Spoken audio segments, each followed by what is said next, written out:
All right, let's take a trip back in time. For any PC gamer of a certain age, the year 2000 was a big deal. And it wasn't just about computers not exploding at midnight. It was about getting your hands on some of the most creative and, frankly, weirdly smart games ever made, all stuffed into one unbelievable box. Oh yeah, you know what I'm talking about, right? That satisfying heft of a big PC game box, the smell of the manual, the hum of a Windows 95 machine booting up. That was the golden age. This was a time when games weren't just about shooting things, they were about building entire worlds from scratch. And right at the absolute peak of that era, we got this masterpiece, the Mania pack. It came from Maxis, the undisputed masters of simulation, and their publisher EA. Now this wasn't just a sequel or an expansion pack, nope. This was 6, count them, 6 full, totally different games jammed into one incredible collection. And that's honestly the best way to describe it. It wasn't just a box of games, it was like a portal to a half dozen different universes, each one with its own rules, its own challenges, and its own complex systems for you to figure out. It was a masterclass in what made Maxis so special. So what treasures were actually inside? I mean, the sheer variety was just wild. You had the absolute legend SimCity Classic, the vertical puzzle of SimTower, then you jumped into eco-management with Sim Isle and Sim Safari. And then, and this was the part that blew our minds, you could fly and drive through your own cities in Simcopter and Streets of SimCity. Each one was a completely different way of looking at the world. So let's start with the absolute foundation of the whole sim thing, the very heart of what made Maxis famous, that pure, unfiltered joy of creating something huge and complex out of, well, absolutely nothing.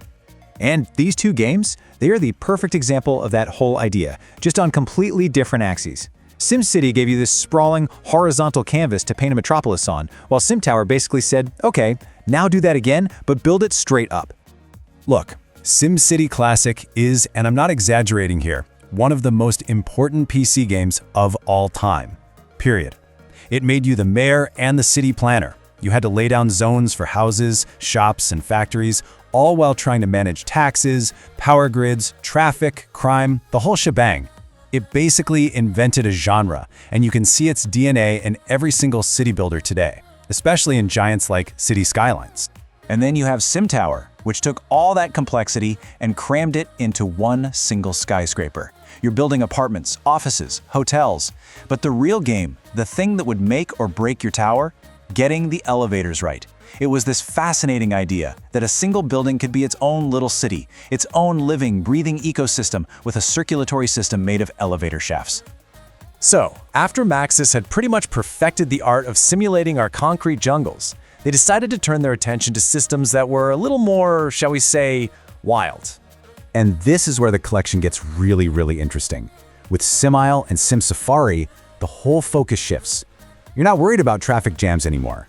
Now you're trying to manage entire ecosystems, from the biodiversity of a rainforest to the predator-prey balance on the African savanna. Sim Isle was so incredibly ahead of its time. Seriously, the whole point was to develop a tropical island, but you were in this constant balancing act between making money and, not destroying the environment. It was a game about sustainability, which, no surprise, made it a massive hit in schools. It was teaching kids complex environmental ideas in a way that was actually fun. Sim Safari was kind of a cousin to Sim Isle, but it was all about the animals. Sure, you were building a park for tourists, but the real gameplay was in the ecology. You had to manage the predator-prey relationships. Too many lions, and all your zebras are gone. Not enough zebras, and your lions start starving. The best part was just sitting back and watching this little world you created actually live and breathe. Okay, but as brilliant as all those games were, the next two in the pack, man, this is where things felt like pure science fiction.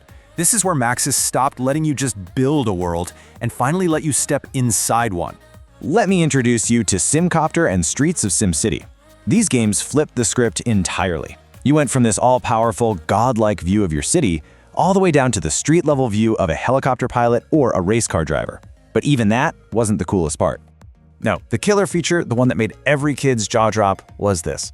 You could spend hours building your perfect, sprawling metropolis in SimCity, save it, and then you could load that exact same city file into Simcopter or Streets of SimCity and fly or drive through it in 3D. It felt like actual magic.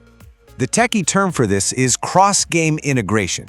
And you have to understand, this was basically unheard of back then. It was a technical marvel that created this incredible tangible bond with your creation. You weren't just clicking and dragging zones, you were building actual places that you could then go visit. It was mind-bendingly cool.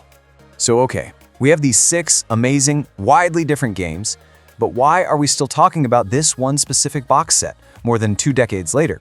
What makes the Sim Mania pack so special, so important? It all comes back to the core Maxis philosophy, which was really championed by the legendary designer Will Wright. You see, Maxis games weren't really about telling a story or beating the boss. They were more like software toys. They'd give you a complex system, a bunch of rules, and then just let you go. They wanted you to experiment, to poke and prod, and just see what amazing, unexpected things would happen.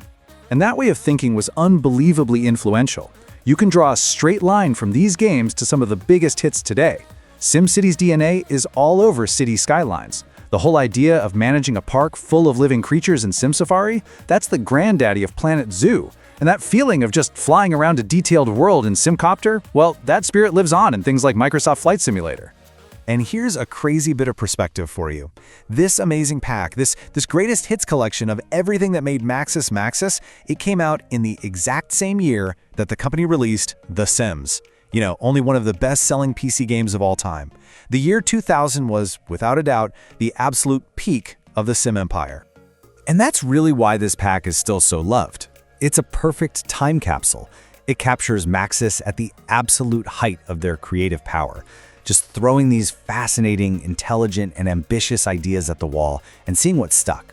It's a perfect snapshot of what 90s PC gaming was all about, being bold, a little weird, and endlessly creative. Which kind of leaves us with one last big question. In our world of social media algorithms, global supply chains, and artificial intelligence, if Maxis were to create a new Mania pack for today, what complex systems do you think they'd turn into a game? It's a pretty fascinating thing to think about, isn't it?